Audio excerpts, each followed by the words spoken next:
Our today expert is Mr. Ashish Chahal. He is an IT consultant and business solution provider for cloud computing, firewall, data backup solution, and data loss prevention. He is also a diploma holder like you from MRIU, BTech from MDU, and MBA from YMCA. He is associated with a Faridabad-based, very famous IT company that is Chahal Computer and Company. They are providing services of IT infrastructure since last 3 decades by ensuring reliable services on time in NCR region. They also deals in brand new laptops, desktop, storage, network, and all kind of IT devices. He will continue this session on cloud computing, SaaS model, data storage solution, NAS, cloud data backup solution, firewall. Welcome Ashish sir. Now you can take the control और आप continue कर सकते हैं, please. Good evening, everyone. Good evening, sir. Good evening, sir. Good evening, sir. So, as Pankaj sir already told you that this session would be about cloud computing, firewall, data backup solution on cloud, NAS. Are you guys having a little bit idea about this? All these products? Not yet. It's okay. So, I would be focusing on the way these products are used in the industry rather than the bookish knowledge or the theoretical knowledge. I would be focusing on how you can leverage by understanding these products, and you can use it in your work profile in the future. So I think firewall would be the correct product to start with. So firewall is a very basic device these days that is being used in all the organization. What is the basic purpose of firewall is? It checks whatever the data is coming inside the organization and whatever the data is going outside the organization. So firewall is placed at the position where the internet comes in the organization. So nowadays firewall is also known as UTM. It's next generation firewall. The full form of UTM is Unified Threat Management. Whenever you guys have any query, you can interrupt me in the middle and I'll explain you that point. Hope you are connected. So the UTM is Unified Threat Management, and it's a next generation firewall. It uses IPS technology. So it's an application filter. Earlier, the firewall used to work on the traffic, IP-based traffic only, so the layer 2 traffic. It was not able to understand the applications. So nowadays in the firewall, you can make policies on the basis of application. Like you have many business applications these days like O365, Dropbox. These are the applications that are used in the industries, or ERP. ERP, Enterprise Resource Plan, it's a general planning software. So these softwares are used in organization, and you can make the policies according to these applications. So the firewall not only understands the IPs, the MAC address, it also understands the packets that are being transmitted in the terms of application. So in firewall, we can make policies of allowing a particular set of users or particular set of department that what applications they would be using, and it can be vice versa, like which application that they would not be using. Both the rules can be made. There are many further technologies like sandboxing. If any threat is coming, the firewall scans the threat, and if it's an executable threat like exe file, it sends that threat and sends that file for a sandboxing. In sandboxing, the files get executed, and then it's been detected like it's a threat or it's not a threat. So are you guys getting these terms, or I should start with the basics? Just give me an idea. Yeah, it will be better if you will start with basic, और सबको समझ आ सके. Okay, मैं बिल्कुल basic layman terms में समझाता हूँ. Firewall क्या है? जैसे भी कोई कंपनी है, उसके गेट पे सिक्योरिटी गार्ड होता है. जो सिक्योरिटी गार्ड होता है वो एंटर करता है, जैसे आपके अपार्टमेंट्स में या कहीं पे भी सिक्योरिटी गार्ड है, वो देखता है कि क्या ट्रैफिक, क्या कौन लोग अंदर आ रहे हैं, उनका नाम पूछता है, आप कहाँ जा रहे हो, ये सब डिटेल्स नोट करता है, उसके बाद अंदर जाने देता है. ऐसी फायरवॉल करती है. फायरवॉल कंपनी की स्टार्टिंग में लगी होती है, जहाँ पे इंटरनेट कनेक्शन आता है.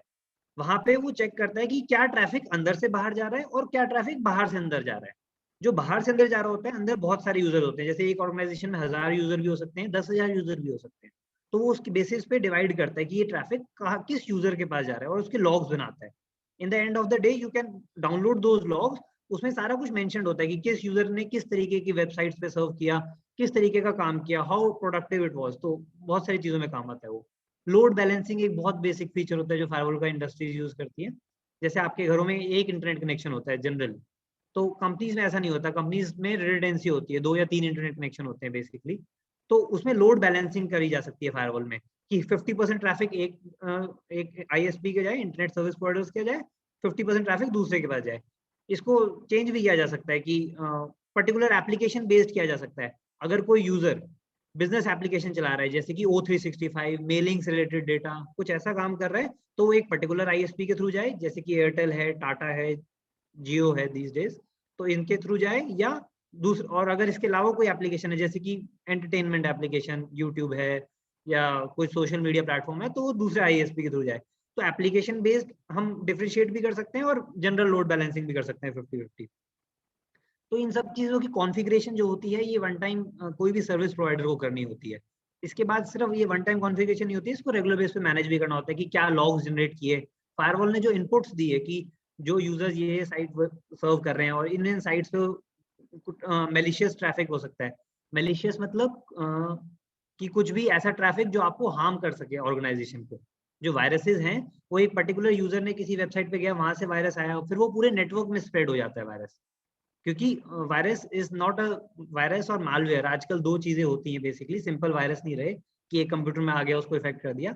Now days it's generally malware, and malware is an executable program जो कि एक EXE की फॉर्म में होता है, सिस्टम में जाता है, उसको रन करता है, फिर वो पूरे नेटवर्क को एनालाइज करता है कि कौन सा ट्रैफिक कहाँ पे ज्यादा जा रहा है।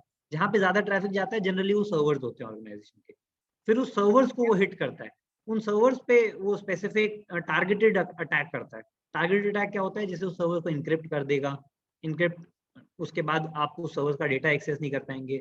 या इसके अलावा भी अटैक्स होते हैं जो जनरली आपने सुने होंगे जनरल टर्म्स में जो अटैक्स होते हैं, जैसे कि ब्रूट फोर्स अटैक होता है, डिनाइल ऑफ सर्विस अटैक होता है।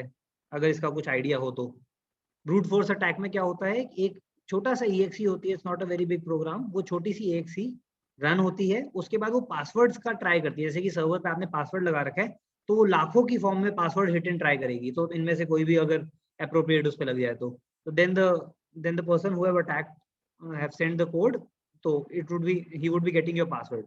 तो ये एक general common type of attack है ब्रूट फोर्स अटैक जो आजकल होता है। डिनाइल ऑफ सर्विस अटैक एक टाइप ऑफ अटैक होता है। उसमें क्या होता है कि आपके सर्वर को इतना बिजी कर दिया जाएगा या आपके किसी भी क्लाइंट को इतना बिजी कर दिया जाएगा कि वो बाकी काम ही नहीं कर पाएगा। जैसे कि मान के चलिए आपका एक सर्वर है जिसपे आप ERP चलाते हैं, तो उस सर्वर पे इतने ज्यादा रेगुलर हिट्स जाएंगे कि उसकी यूटिलाइजेशन, जैसे रैम यूटिलाइजेशन, प्रोसेसर यूटिलाइजेशन उसी को प्रोसेस करने में लग जाएगी। तो आपके कोई भी यूजर चला रहे होंगे तो they would not be able to access it और वर्क ऑन दैट सर्वर। तो इस तरीके के अटैक्स होते हैं, टारगेटेड अटैक्स होते हैं, ये पर्टिकुलर मशीन पे ही होते हैं। और जरूरी नहीं होता कि उसी मशीन पे वो वायरस हो, वो वायरस किसी और सिस्टम में नेटवर्क में गया होगा, उस नेटवर्क पे उसने एनालाइज किया, ये एक नेटवर्क अटैक है, एनालाइज किया कि सबसे ज्यादा ट्रैफिक कहाँ जाता है, फिर उस सिस्टम पे उसने अटैक किया।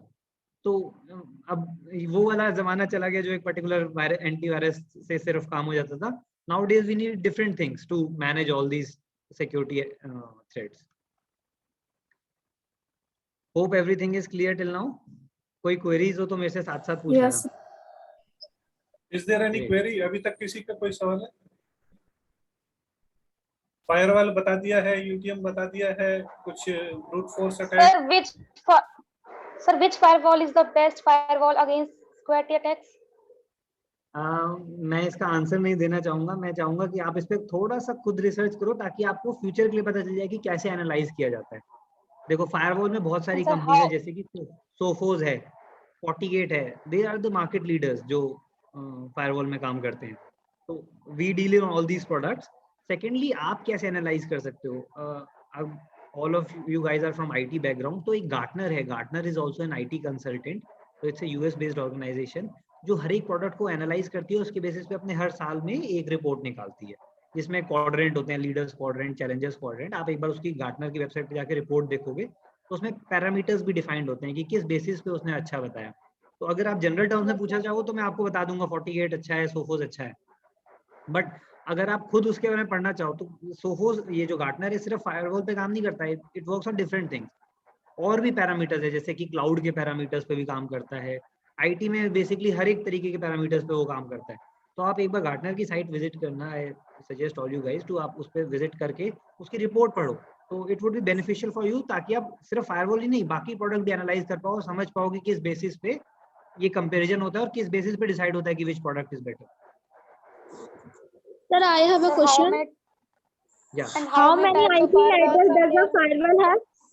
How many? How many IP address does a firewall have?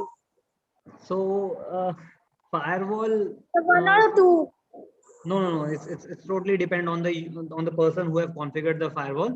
Firewall can have one Yes. IP address, a static IP address, or firewall can have a multiple IP address. वो 5 भी हो सकते हैं, 6 भी हो सकते हैं. It depends on the configuration. ऐसा कोई लिमिटेशन नहीं है. बहुत सिंपल सा एग्जांपल देता हूँ, जैसे फायरवॉल छोटी भी आती है और बड़ी भी आती है। जैसे फायरवॉल 10 लाख की भी आएगी और 1 लाख की भी आएगी। तो फायरवॉल Yes. पे उसमें क्या डिफरेंस होता है, उसमें पोर्ट्स होते हैं। जैसे फायरवॉल पे बहुत सारे पोर्ट्स होते हैं, दैट ऑल पोर्ट्स आर कॉन्फ़िगरेबल। आप उन्हें लैन पोर्ट के लिए भी कॉन्फ़िगर कर सकते हो या वैन पोर्ट के लिए भी कॉन्फ़िगर कर सकते हो। तो उसके बेसिस पे आप उसे कॉन्फ़िगर करके आईपी दे सकते हो। तो ऐसा कुछ नहीं है कि ये एक आईपी एड्रेस होता है, 2 आईपी एड्रेस होता है। आप उसको जितने पोर्ट्स हैं उतने आईपी एड्रेस दे सकते हो। I Okay, sir. hope it's clear. Yeah. Yes. Anything else? Sir, how many types of firewalls are there? Software firewall, ये बुकिश नॉलेज आपने पढ़ी होगी, सॉफ्टवेयर फायरवॉल, हार्डवेयर फायरवॉल। तो बेसिकली सॉफ्टवेयर फायरवॉल जो आपके computer में भी होती है, but that is a very basic thing. तो उसके बारे में तो you all guys already know everything. तो बेसिकली जो हार्डवेयर फायरवॉल होती है, that is been used in the industries, जो इंडस्ट्रीज में यूज होती हैं। जैसे कि वी हैव मेनी कस्टमर्स जहाँ पे 1000 यूजर्स हैं, 500 यूजर्स हैं, तो वहाँ पे जो यूजर फायरवॉल यूज होगी वो हार्डवेयर फायरवॉल यूज होती है। हार्डवेयर फायरवॉल में भी अब firewall is not the correct word, firewall is the main word, but UTM use होते हैं अब हर जगह। बिकॉज जो अटैक्स हैं they are signature less attacks. जो अब अटैक्स होते हैं, it's not like old times की एक वायरस का अटैक हो गया और एवरीथिंग इज वर्किंग फाइन। अब वायरस अटैक होते ही नहीं है, बेसिकली मालवेयर अटैक्स होते हैं जो सिग्नेचर लेस अटैक्स होते हैं। तो उस केस में यूटीएम ही सक्सेसफुल है। यूटीएम क्यों सक्सेसफुल है? Because UTM can work on application based. UTM पहचान सकती है कि आपका यूजर कौन सी एप्लीकेशन चला रहा है। फायरवॉल के केस में क्या होता था, फायरवॉल वाज एन एक तरीके से वो आईपीज और मैक एड्रेसेस में, इन सब में चीजों में काम करती थी और वो एप्लीकेशन नहीं समझ सकती थी। अब यूटीएम्स एप्लीकेशन समझ सकती है कि आपका यूजर कौन सी एप्लीकेशन चला रहा है, और हम एप्लीकेशन बेस्ड पॉलिसी लगा पाते हैं। तो बेसिकली यूटीएम्स आजकल यूज होती हैं, और hardware firewall that too UTM. Okay, sir, thank you. Sir अभी आपने सिग्नेचर लेस एक्ट के बारे में बताया था सर, आप उसके बारे में सर थोड़ा सा बता दो प्लीज, क्या होता है ये? Okay, signature less. तो बेसिकली सिग्नेचर लेस जो अटैक्स होते हैं ये मालवेयर अटैक्स होते हैं। मालवेयर अटैक्स जो होते हैं, इट्स एन एग्जीक्यूटेबल प्रोग्राम। ये बेसिकली कोई वायरस नहीं होता है, एक तरीके से ये सॉफ्टवेयर होता है जो आपके सिस्टम में आके आ जाता है। उसके बाद वो एग्जीक्यूट होता है। जैसे आप किसी सॉफ्टवेयर को इंस्टॉल करते हो, ऐसे ही वो एक तरीके से इंस्टॉल हो जाता है। बेसिक लैंग्वेज में आप समझोगे तो आपके सिस्टम में इंस्टॉल हो जाता है, वो सर्वर में भी इंस्टॉल हो सकता है। उसके बाद वो किस तरीके का अटैक्स करता है, जो मैंने आपको पहले बताया, नेटवर्क अटैक करता है, ब्रूट फोर्स अटैक करता है, डिनाइल ऑफ सर्विस अटैक करता है, या ransomware, the most common one, ransomware attack करता है। तो उस केस में वायरस वाली बात नहीं हुई, ये एक सॉफ्टवेयर है एक तरीके से। अब जो वायरस है वो वायरस नहीं है, वो एक सॉफ्टवेयर है, मालवेयर है। वो सॉफ्टवेयर इंस्टॉल होता है आपके सिस्टम में। वो जब आता है तब वो वायरस की फॉर्म में नहीं होता, जब वो आपके सिस्टम में आता है तब वो एक सॉफ्टवेयर की फॉर्म में होता है, EXE होती है बेसिकली। तो इसलिए उसे सिग्नेचर लेस बोलते हैं। पहले जो होता था वो एक पर्टिकुलर सिग्नेचर बेस्ड, एक फिक्स पैटर्न पे एक वायरस आता था। अब वो EXE आती है, इसलिए that is signature less.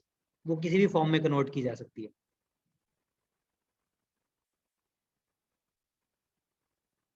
Is it clear?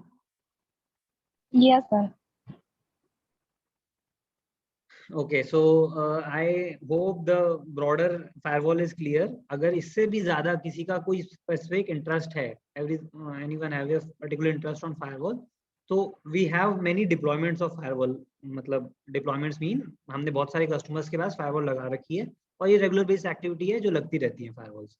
तो अगर किसी की ऐसे कोई पर्टिकुलर इंटरेस्ट है तो maybe you can take the contact number of my office from sir Pankaj ji, so he would we would be happy to show you the demonstration also, like a basic demonstration how the firewall GUI looks and what are the things that we can do. तो जैसे आपको बहुत basic question अभी किसी का आया था कि कितने आईपी एड्रेस होते हैं, तो once you look the firewall you would never ask these kind of questions, because उसमें क्या होता है, फायरवॉल का काम है, एक DHCP होता है, डायनामिक होस्ट कॉन्फ़िगरेशन प्रोटोकॉल, वो सबके यूजर्स को, अगर 1000 यूजर है तो 1000 यूजर्स को आईपी डिस्ट्रीब्यूट भी करता है। आईपी एड्रेस भी, लैन का आईपी एड्रेस अलग होता है, वैन का अलग होता है, स्टैटिक आईपी एड्रेस अलग डिफाइन किया जाता है जो बाहर से फायरवॉल को एक्सेस कर सकते हैं, पोर्ट्स के बेसिस पे एक्सेस कर सकते हैं। इंटरनल सर्वर्स लगे हुए हैं हमारे ऑर्गेनाइजेशन में, हम उसको बाहर से एक्सेस कर सकते हैं फायरवॉल के थ्रू, पोर्ट फॉरवर्डिंग बोलते हैं जिसको। उस केस में क्या होता है, कोई एक सर्वर है जिसपे एक वेब एप्लीकेशन है जैसे कि जो ब्राउजर में चलती है, और हम ऑर्गेनाइजेशन के बाहर से एक्सेस करना चाहते हैं उसे, तो उसको एक पोर्ट फॉरवर्डिंग करके हम अपने घर से भी एक्सेस कर सकते हैं, अपने ऑफिस से कहीं से भी, और सर्वर किसी एक्स लोकेशन पे कहीं और है तो वहां से भी मतलब तब भी दूसरी लोकेशन से एक्सेस कर सकते हैं। वीपीएन भी एक फायरवॉल का पार्ट है, वर्चुअल प्राइवेट नेटवर्क। एक छोटा सा वीपीएन बहुत टाइप के होते हैं, site to site, client site VPN. तो जो क्लाइंट साइट वीपीएन होता है उसके थ्रू हम अपनी किसी भी एप्लीकेशन को, किसी भी सिस्टम को एक्सेस कर सकते हैं फायरवॉल के थ्रू। फायरवॉल मेरे ऑफिस में है, मैं अभी अपने मान के चलो घर पे बैठा हूँ, तो मैं अपने जो लोकल एरिया नेटवर्क है जो ऑफिस का, उसमें से किसी सिस्टम को एक्सेस करना चाहता हूँ, कोई डेटा वहां से लेना चाहता हूँ, तो मैं फायरवॉल के थ्रू वो भी एक्सेस कर सकता हूँ। There are many things that can be done through firewall. तो it's a very very very broad thing मतलब मैं भी बहुत बेसिक बता रहा हूँ, बट उसमें बहुत सारी चीजें हैं जो हम करी जा सकती हैं, और इसी का मैनेज करना होता है आईटी प्रोफेशनल्स को। जैसे कि आप में से कोई अगर फायरवॉल में इंटरेस्टेड हो, तो आप मेरे से जैसे पूछोगे फायरवॉल में क्या करेंगे, मतलब क्या कर सकते हैं हम फ्यूचर में, we want to opt as a future, तो उस केस में आपको यही होगा, you have to manage firewall for the customers, like जैसे हम किसी कस्टमर्स के लिए मैनेज करते हैं, ऐसे ही you can manage the firewall for your organisation, या और like if we are working and for any kind of partner, तो customers के लिए। Sir Yes, sir I have a question. yeah. Sir ये पूछना है कि जैसे कि आप बता रहे कि फायरवॉल में हम घर बैठे बैठे किसी भी कंप्यूटर से किसी का भी कोई डाटा लेना चाहे तो हम ले सकते हैं, तो सर क्या ये कोई एक तरह से हैकिंग का पार्ट तो नहीं हो गया? कि हैकिंग में भी यही होता है कि हम किसी का भी डाटा एक बार इंस्टॉल करना चाहे तो इंस्टॉल कर सकते हैं, तो यही फायरवॉल में हो गया? किसी का भी डेटा नहीं, अपनी ऑर्गेनाइजेशन का डेटा। आपकी कंपनी में फायरवॉल लगी है, आपकी कंपनी में 5 लोग हैं, आप अपने 5 सिस्टम को ही एक्सेस कर सकते हैं, किसी का भी नहीं। वो आपकी ही कंपनी की फायरवॉल है, और उसको भी कॉन्फ़िगर करना पड़ेगा उस वे में कि आप उसको एक्सेस कर पाओ। And work from home. हाँ जी आप। तो सर अगर हम इसके बारे में थोड़ा डीप में जानना चाहेंगे तो कहाँ से हमें पता चलेगा? ओके, सो डीप में जानना चाहेंगे तो इसका मतलब बेसिकली मैं आपको थोड़ी बहुत टर्म्स बता देता हूँ। ये पोर्ट फॉरवर्डिंग के थ्रू होता है। आपकी जो फायरवॉल है, अब उसमें जो एक स्टैटिक आईपी एड्रेस आप देते हैं उसके थ्रू पोर्ट फॉरवर्डिंग की जाती है, उसको इंटरनल सिस्टम के थ्रू कर सकते हैं, जिसके थ्रू आप एक सिस्टम को एक्सेस कर पाएंगे। अगर आपको सभी सिस्टम को एक्सेस करना है तो एक वीपीएन होता है, वीपीएन के बारे में कहीं पे भी नेट पे पढ़ सकते हैं। 2 तरीके के होते हैं, साइट टू साइट, तो उस केस में 2 वीपीएन्स को, 2 फायरवॉल को आपस में कनेक्ट कर सकते हैं। तो एक कोई हेड ऑफिस है, मान के चलिए एस्कॉर्ट्स या किसी भी हॉस्पिटल का लेते हैं, मैं मेट्रो हॉस्पिटल का एक हेड ऑफिस है जो किसी भी एक्स लोकेशन पे है, तो वो उसके और भी बहुत सारे ऑफिस हैं, तो वो आपस में अपने सारे ऑफिस को कनेक्ट कर देंगे। तो उस केस में यूजर्स एक ऑफिस से दूसरे ऑफिस का, अपने ही ऑफिस का, ये हैकिंग नहीं है, they are not accessing data of any other company और अनदर ऑर्गेनाइजेशन, ऐसा कुछ नहीं है। वो सिर्फ अपने ही सिस्टम में एक दूसरे का डेटा एक्सेस कर पाएंगे, वो भी जिसको आईटी पर्सन अलाउ करेगा। And that too depends on the configuration, जिस तरीके से वीपीएन कॉन्फ़िगर किया जाता है।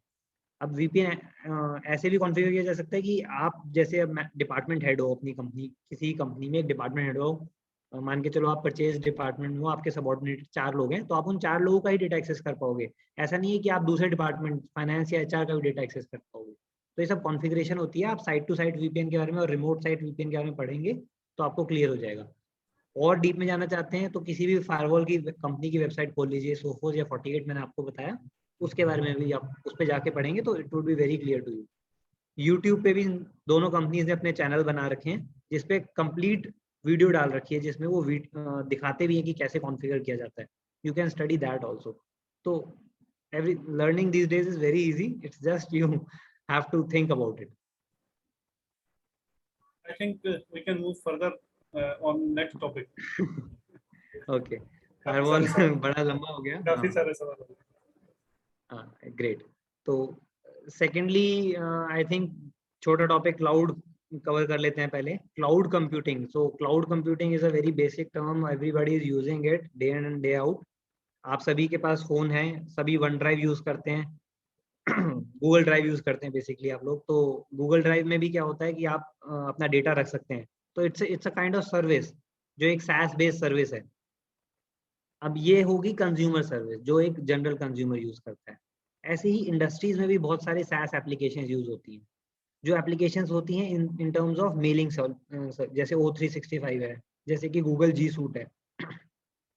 इन सर्विसेज में क्या होता है कि जो यूजर्स हैं वो मेलिंग यूज कर पाते हैं. और माइक्रोसॉफ्ट की O365 में बात कर लेते हैं, जैसे Word, Excel, PowerPoint web browser पे चला पाते हैं. आपके सिस्टम पे ना भी हो, आप वेब ब्राउजर पे काम कर सकते हो. जो भी आप डेटा में काम करोगे वो वन ड्राइव में सेव हो जाएगा. तो ये जो एक सर्विसेज हैं ये SaaS मॉडल पे दी जाती है. मतलब आपको कुछ कॉन्फ़िगरेशन नहीं करनी, बस आपको सर्विस ऑप्ट करनी है, एक तरीके से वो सर्विस परचेज करनी है और आप उस पर काम कर सकते हो. इंडस्ट्रीज में बहुत सारी और एप्लीकेशन यूज होती है, जैसे कि ड्रॉपबॉक्स. एक ड्रॉपबॉक्स का एग्जांपल ले लेते हैं. Dropbox is a very common application that is being used in the industries these days. तो it's being used for collaboration. Collaboration क्या होता है कि एक डिपार्टमेंट है. मैं इंडस्ट्री का एग्जांपल ना देके आपके कॉलेज का दे देता हूँ, थोड़ा सा इजी हो जाएगा अंडरस्टैंड में. उसमें क्या होता है, जैसे कि आपकी एक क्लास है, तो उस क्लास में एक है मैथ्स के टीचर हैं, एक फिजिक्स के टीचर हैं, या एक कंप्यूटर के टीचर हैं, एक जावा के टीचर हैं. तो ऐसे ऐसे आपने ड्रॉप बॉक्स पे बना दिया और उस केस में क्या है, आपकी सारी क्लास को एक शेयर्ड स्टोरेज दे दी है. तो उसमें आपके सबके नाम के फोल्डर्स है. आपने अपना कुछ भी काम किया और उसमें डाल दिया, या एक वर्ड की फाइल खोली हुई है, तो आप जब उसमें काम करोगे तो आपका टीचर भी अगर आप कुछ गलत कर रहे हो तो उसको सही कर सकता है, वर्ड, एक्सेल, जो भी वो फाइल हो. या तो एक ही फाइल पे मल्टीपल लोग काम कर पा रहे हैं. तो दैट इज कोलैबोरेशन, यानी बहुत सारे लोग मिलके एक चीज पे काम कर रहे हैं. जैसे वर्क फ्रॉम होम में ये चीज बहुत सक्सेसफुल हुई. जैसे जब हम ऑफिस जाते थे तब तो it was very easy, face to face meetings and everything was easy to manage. But जब ये वर्क फ्रॉम होम का सिनेरियो जैसे स्टार्ट हुआ, तो इन दीज टाइम्स तो वर्क गेट्स डिलेड. अब मैं आप कुछ काम करके अपने सुपीरियर को भेजूंगा, फिर उसको चेक करके वापस रिवर्ट करेगा.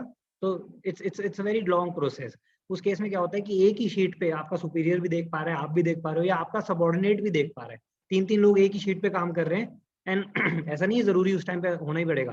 मतलब आपने अपना काम कर दिया तो other person can also work after that. जो वो चेंजेस करेगा वो आपको भी दिखेंगे और उसका एक लॉग भी मेंटेन होगा कि कौन सी चीज किसने एडिट करी है. तो these things can be done. और चीजें होती हैं, जैसे कि आप एक पर्टिकुलर स्टोरेज है उसमें डिपार्टमेंट वाइज बना दिया, एक मैथ्स टीचर का बना दिया, तो आप अपनी असाइनमेंट सारी उसमें सबमिट कर दोगे. टीचर को उसके रीड राइट के एक्सेस है, बाकी स्टूडेंट्स सिर्फ उसको देख सकते हैं, या आप सिर्फ उसको देख पाओगे बाद में एक पर्टिकुलर टाइम बाद. वो ऑटोमेटिक चेंज हो जाता है. आप हम सेट कर सकते हैं कि इस फोल्डर में स्टूडेंट को इतने टाइम तक का एक्सेस रहे, उसके बाद वो रीड राइट से ओनली रीड में कन्वर्ट हो जाए और टीचर्स के पास रीड राइट दोनों का एक्सेस रहे. तो इन तरीके की एप्लीकेशंस बहुत ज़्यादा ग्रो कर रही हैं. और ये SaaS एप्लीकेशंस है, they are very easy to manage, easy to adapt and easy to learn. That's why they are growing very fast. SaaS application के बाद इन क्लाउड में तो बहुत सारी एप्लीकेशन, जैसे पास भी आपने पढ़ा होगा, इंफ्रास्ट्रक्चर एज ए सर्विस भी पढ़ा होगा. दे आर इनमें थोड़ा सा टेक्निकलिटीज चाहिए होती है. इंफ्रास्ट्रक्चर एज ए सर्विस में बेसिकली कोई ना कोई सर्विस प्रोवाइडर चाहिए जो कस्टमर के बिहाफ पे मैनेज करता है. वो कस्टमर कोई भी हो सकता है. तो उस केस में वो आपको बेसिक इंफ्रास्ट्रक्चर मैनेज करके देगा, जैसे कि आपका नेटवर्क मैनेज कर देगा, आपकी फायरवॉल मैनेज कर देगा. तो वो सारी चीजें वो आपके लिए मैनेज करेगा. आपको सिर्फ अपना काम करना है. उस पर क्या काम करना है, उस पर कुछ भी डिप्लॉय कर सकते हो. आप अपने ERP डिप्लॉय कर सकते हो, अपना कोई भी कोलैबोरेशन में काम कर सकते हो. Any kind of thing that is done on a physical server can be done on infrastructure as a service. जो इन सबके प्रोवाइडर्स हैं, मेन प्रोवाइडर्स है AWS, Azure, Microsoft Azure, AWS, IBM and Google. ये these four are the very big players. इसके अलावा Net4Magic and they are very local players also जो इसमें कर रहे हैं काम, और they are quite economical also. So वो सब चीजें हैं जो आप कर सकते हैं. Anything on cloud? So I can move further. Any doubts?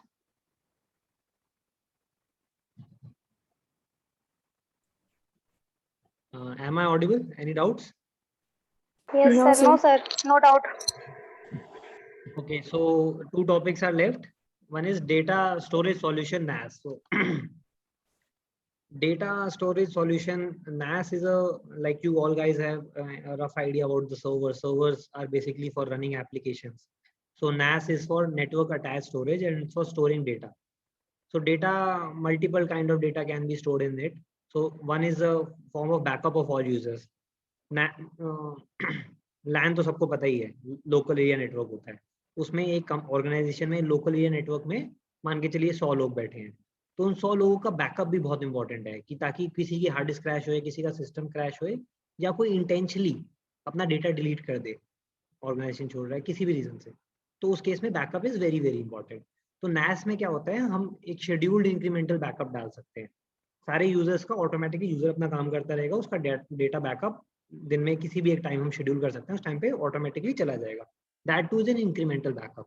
जैसे आज जो बैकअप गया है, फर्स्ट टाइम फुल बैकअप हुआ है, उसके जो उसने और काम किया नेक्स्ट डे, सिर्फ वही बैकअप जाएगा. ये नहीं कि फुल पूरी फाइल्स फिर से जा रही है, सिर्फ वही इंक्रीमेंटल बैकअप जाएगा.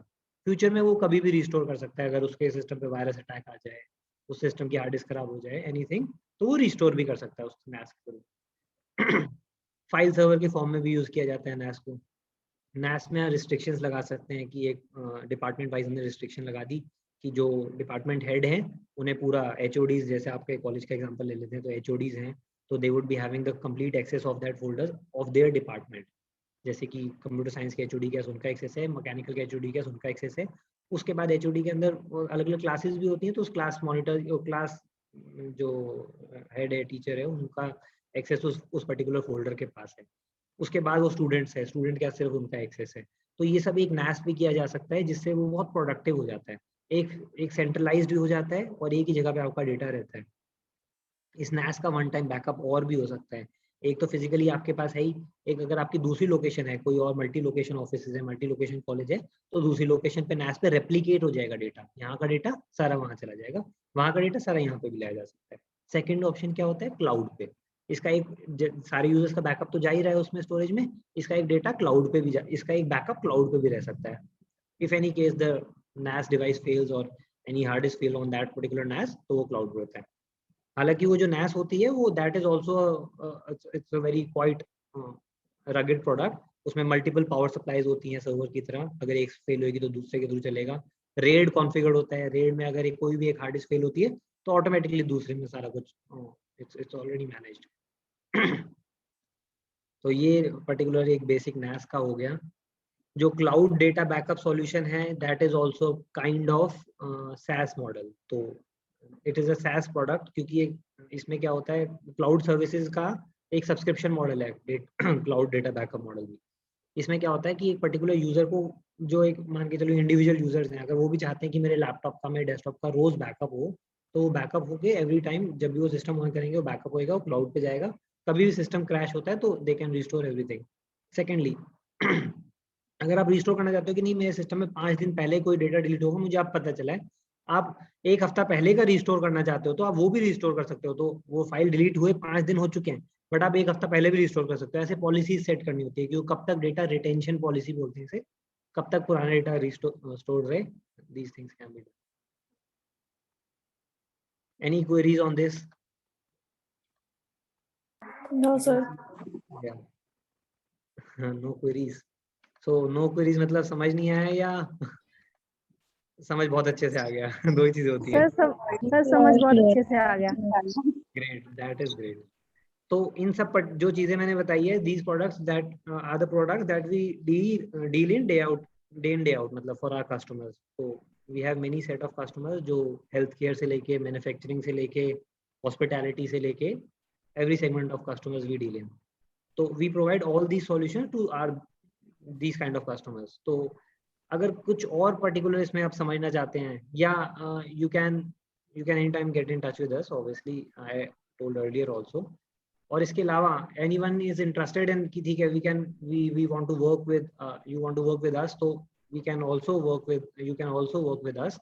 उस केस में we have multiple options like you can understand a bit of product, you can pitch those products to the customers, and इस form में हम work कर सकते हैं. Any other queries? So, I have one query. Yeah. Can I? Please, sir. Sure, sir, definitely. So you told about approx 4 things. तो ऐसी कौन कौन सी चीजें हैं जो कि फिजिकली अवेलेबल होती हैं, उनको हाथ लगाया जा सकता है, उनको कहीं लगाना पड़ता है, ऐसी कौन कौन सी बॉक्स में चीजें आती हैं? So firewall is always available with us. It's ready stock. आप कभी भी आके देख सकते हैं. Servers are ready stock. They are always available. आप कभी भी आके देख सकते हैं. NAS is sometimes it's available with us. So ready stock होती है वो कभी कभार. Generally it's back to back क्योंकि हर एक कस्टमर की अलग रिक्वायरमेंट है. स्केलेबिलिटी बहुत ज्यादा है उसमें. तो एक NAS है. क्लाउड इट्स नॉन लाइक आप किसी को डेटा सेंटर विजिट कराना है तो बात अलग है. वैसे क्लाउड को हम टच नहीं कर सकते, फील नहीं कर सकते. इंटेंजिबल प्रोडक्ट है.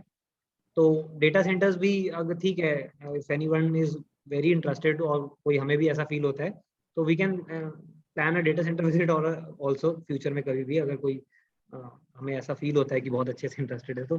बिकॉज डेटा सेंटर में क्या है, डेटा सेंटर में आपको यही फील होएगा कि मतलब किस तरीके से सर्वर्स को मैनेज किया जाता है, किस तरीके से नेटवर्क को मैनेज किया जाता है.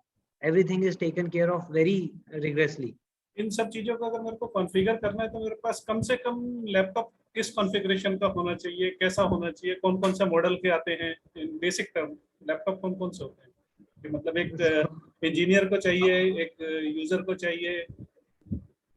अब पंकज जी, वो हार्डवेयर वाले जमाने हमारे चले गए हैं. अब हम मैनेज सर्विसेज में ही चले गए हैं. तो बाकी अगर ये हार्डवेयर की बात करें तो ठीक है, एक जनरल स्टूडेंट को i3 SSD, i3 laptop with SSD भी सफिशिएंट होता है.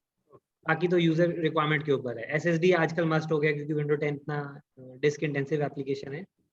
और फ्यूचर तो इन सब चीजों का रहा ही नहीं है पंकज जी. अब क्या होता है कि फ्यूचर में क्या होगा, आपको विंडो 11 जैसे आ रही है तो वो ब्राउजर पे ही चलेगी. मैं ये कहना चाह रहा हूँ कि मैं कौन सा लैपटॉप ले लूँ अगर मेरे को क्लाउड मैनेज करना है. क्लाउड पे काम करने के लिए आपको सिर्फ ब्राउजर पे काम करना है. ब्राउजर पे काम इन करना सब है, चीजों बट को सीखने के लिए कोई मिनिमम रिकमेंडेड क्या होना चाहिए? रिकमेंडेड कोई भी i3 लैपटॉप हो विद SSD हो, 8 GB रैम हो, सफिशिएंट है. हाँ. एनी अदर आपको क्वेश्चन? मैं किसी और का कोई क्वेश्चन है? चारों प्रोडक्ट के बारे में क्लियर हुआ है? चारों firewall, product NAS, Sorry, sir, but I'm something confused about SSD. SSD solid state drive. So hard disk तो आप जानते होंगे क्या होता है. उसमें एक मूवमेंट वाला पार्ट होता है, मोटर होती है, डिस्क को घुमाती है जिसकी वजह से वो रीड करता है. SSD में सॉलिड स्टेट ड्राइव है, इट्स अ लॉजिकल ड्राइव. उसमें कोई मूवमेंट नहीं होती, इसलिए उसकी परफॉर्मेंस फास्ट होती है. जो विंडोज है या आजकल के सॉफ्टवेयर है वो डिस्क इंटेंसिव है, तो वो ज्यादा स्पीड से डिस्क घूमेगी तभी परफॉर्मेंस आएगी. अगर आपके सभी कोई भी लैपटॉप है विंडो 10 है तो उसमें टास्क मैनेजर में जाके देख लोगे, आपकी डिस्क यूटिलाइजेशन अगर ज्यादा है तो आपके में नॉर्मल HDD. ये सारी चीजों के लिए करेक्ट पर्सन पंकज जी हैं. वो आपको ढंग से सारी चीजें फील भी, टच एंड फील भी करा सकते हैं और वो भी करा सकते हैं, एक्सप्लेन भी कर सकते हैं. NAS के बारे में किसी की कोई query? Network area, network attach storage. Network attach storage. Storage के बहुत फॉर्म होते हैं. NAS एक तरीके का फॉर्म है. NAS होता है, यूनिफाइड स्टोरेज होता है, SAN होता है, but NAS is the basic one. तो मैं चाहता था कि let's start with the basic one और टेक्निकल में ना जाए हम. सर्वर्स के साथ NAS अटैच की जाती है जब ज्यादा स्टोरेज चाहिए होती है, ऑप्टिकल फाइबर केबल्स के थ्रू, HV कार्ड के थ्रू. उस केस में परफॉर्मेंस और बढ़ जाती है. These NASes are dual controller. सब कुछ एक तरीके से इसमें 4 प्रोसेसर्स होते हैं बेसिकली. अगर एक प्रोसेसर फेल हुए तो दूसरा, 4 प्रोसेसर होते हैं, ऐसे ड्यूल कंट्रोलर में चलता है. सबकी इंडिविजुअल रैम होती है, सबकी इंडिविजुअल पावर सप्लाई भी होती है. तो हाई एंड स्टोरेज इस तरीके से होती है. They are not meant for any kind of down time.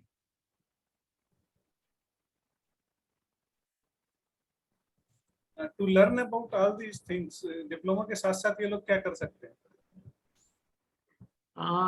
Basically आजकल तो सर देखो सबसे बड़ा प्लेटफॉर्म है, web is the biggest platform. तो आप अभी जैसे मैंने आपको बताया फायरवॉल में किसी स्टूडेंट्स का मुझे इंटरेस्ट लगा, अच्छा मैंने कुछ फायरवॉल की कंपनीज का नाम बताया.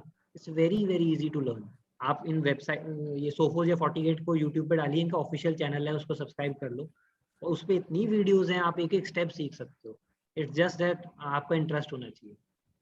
ऐसे ही क्लाउड के बारे में Azure have many videos on the YouTube. इसके अलावा you can any time get in touch with us अगर आपको कुछ ऐसा पर्टिकुलर हमारे से रिलेटेड इंटरेस्ट है तो। ठीक है सर। आई होप और कोई डाउट अभी किसी और को, और कोई query? In meeting is in last 1 minute approx, 2 minutes. We will disconnect. If there is any query, you can ask. Otherwise, we are very thankful to Ashish Chahal ji to join the meeting. Anytime, And sir. he attended and he shared his valuable thoughts with you and technical experience also. Whatever they are doing practically in market. So, I hope all clear to everyone. Clear. They will get back Okay, after thank some you, time. everybody. क्योंकि जब ये सोचेंगे Yeah. अब थोड़ा थोड़ा इन products के बारे में। हाँ, it's okay, it's okay.